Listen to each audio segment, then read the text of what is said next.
Welcome to The Man in the Middle. I am your host, Bill West. Today we're going to be talking about Obi-Wan Kenobi. At last we come to episode 6 and the end of the first season. I haven't wanted to do an episode by episode recap because depending on the episode, my thoughts might change. So went ahead and held off till the story was told. It's like, trying to review a book chapter by chapter. Uh, I didn't feel it was fair to, pardon me, review the story until it was all told. Now that that time is now. As we all know, Obi-Wan Kenobi is on Tatooine, supposedly watching over Luke Skywalker, trying to commune with Qui-Gon Jinn to learn the power that he found himself and taught Yoda to become a Force ghost. And it doesn't look like with the first episode that Obi-Wan is very successful at this. He's working at a slaughterhouse. And one moment. Okay, he's working at a slaughterhouse, killing what looks to be a giant sand whale or sand shark, and taking scraps home to feed his EOP. He has a pretty bad relationship with Owen, and he's watching Luke from afar. Now, a lot of people have been saying some bad things about the Ben we see, and while I understand where they're coming from, you have to remember he just lost his entire reality was cut down, between the loss of the Jedi Order and the rise of the Empire and the Sith, which, their whole order was meant to stop, and the loss of his best friend. I can see him being depressed and the PTSD. I understand that. I can see where that comes from. Later, during the episode, Leia gets kidnapped, and Bail Organa comes to calls Obi-Wan via the hypernet and says, we need your help. Leia's been kidnapped, and she's just as much as the prophecy as Luke is. So you need to help me. And Obi-Wan reluctantly agrees.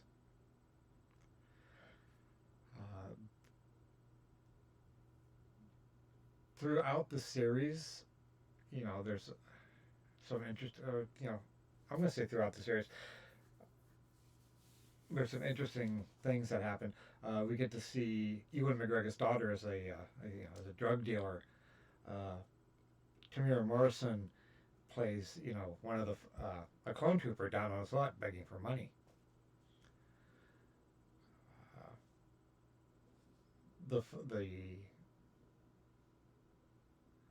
I liked Tala, even though she was a traitor to the Empire.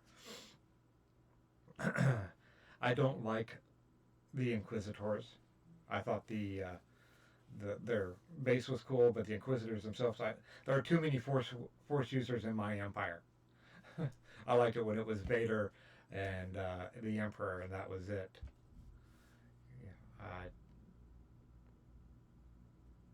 I didn't care for the Grand Inquisitor and Rebels. I didn't care for his second sister, third sister, the brother. Interesting idea, but I really don't care for them. Oh, my Twitter's just pinging. It's just madness. I'll be right back. Like I said, the Inquisitor, their base was cool, being on the Ocean Worlds in the Mustafar system, being right next, near Vader. What else was cool? Seeing Vader being put together was cool.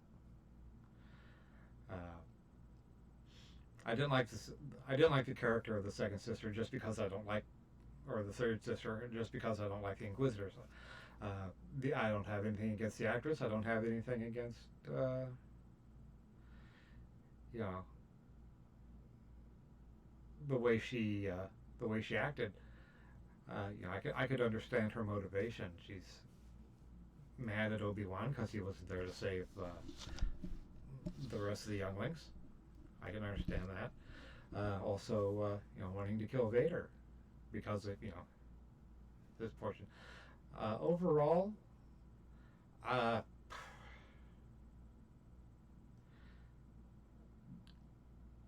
I'm going to say this. Some of you might agree with me, some of you might not. Disney Plus is the new expanded universe. Overall, it's nothing. It's not going to change my enjoyment of the first 6 films plus Rogue One. I actually even like the Force Awakens, Last Jedi, and The Rise of Skywalker. I don't care for. Uh, the Book of Boba Fett. I don't. I didn't care. I really wanted to like. I like the character of Boba Fett, but trying to make her a nicer, gentler Boba Fett didn't work for me. I like the badass that we saw, like in The Mandalorian. Uh, the the the the series was full of cool cool things, but doesn't change. It's not going to change how I feel about the movies that I like. It's another set. It's another set of continuity, much like the expanded universe, the comics, the radio dramas. There are plenty of Star Wars. In my head. There's a Star Wars multiverse, and my own head canon includes, what I choose to include, and I don't care what Disney says. I don't care what Lucasfilm says. Uh, in my own head canon, Luke married Mara Jade and had Ben Skywalker, and none of the Disney movies uh, changed that. Let's see, what else did I like? Uh, some of the musical cues were really nice. I enjoyed that. I liked in episode 6 where uh, we got the asteroid chase music from Empire when Vader's Star Destroyer is chasing the remnants of Jabim. I have a problem with that, much like The Last Jedi. I think a Star Destroyer has 72 TIE fighters on it. And they couldn't have launched any of those TIE fighters to cripple the ship that Obi-Wan was on, or take down the Obi-Wan's dropship, or both. The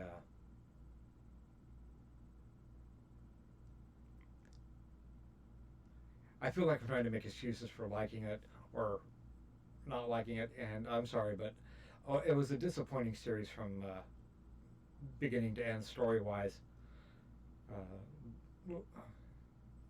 Like I said, there were some cool parts. The first part where Vader, I think it's episode 3, maybe 4, where Vader pulls Obi-Wan through the fire. That was a cool sequence. The whole dialogue there, I enjoyed. The fight between Vader and Obi-Wan in episode 6, not so much. It seemed at the end that Obi-Wan was overpowered, being able to lift all those rocks at one time. I mean, it was like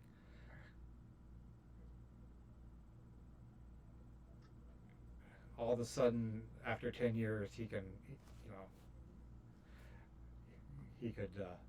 do this, and it was like, that's not something we've ever seen him do before. Maybe because we had 3 movies with a fully powered Obi-Wan, or 2 movies actually. He was still a trainee or Padawan in episode 1, but that's something we never seen, and I think that these people need to see the source material. They need to go back and watch the movies. They need to go back and maybe read some books.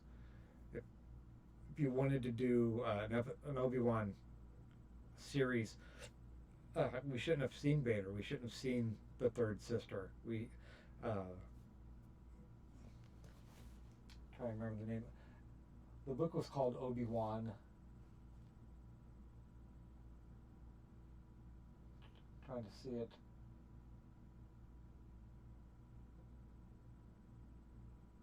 I'm not sure where it is.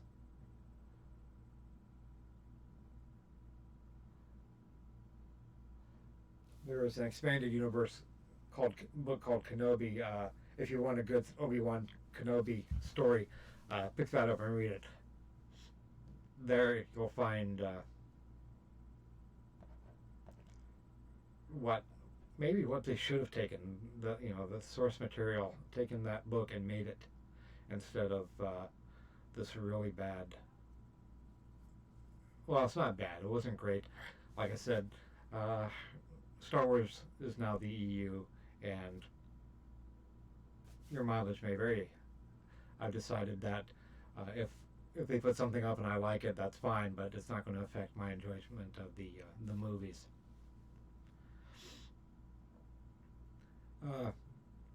Overall, I guess, like I said, it wasn't a great movie. It wasn't a great series. It wasn't a bad series, but overall, I'd bypass it. I mean, unless you, like I said, it's got some good stuff. Leia's cute as a button.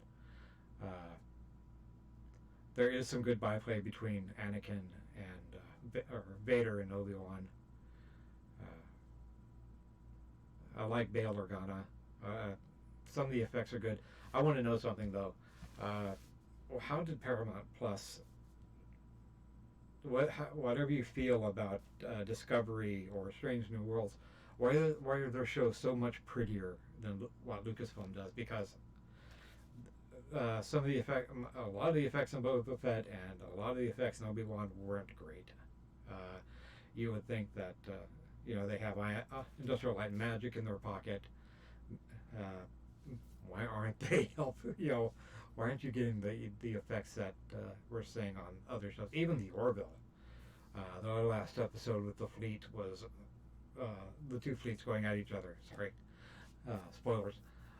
Was really, really cool. And Disney Plus can't do this. All right, I've rambled on long enough, longer than I thought I was going to. I am Bill. I am the man in the middle. If you like what you've seen today, please give me a thumbs up, drop a comment down below, subscribe to the channel if you haven't already. I will talk to you again soon.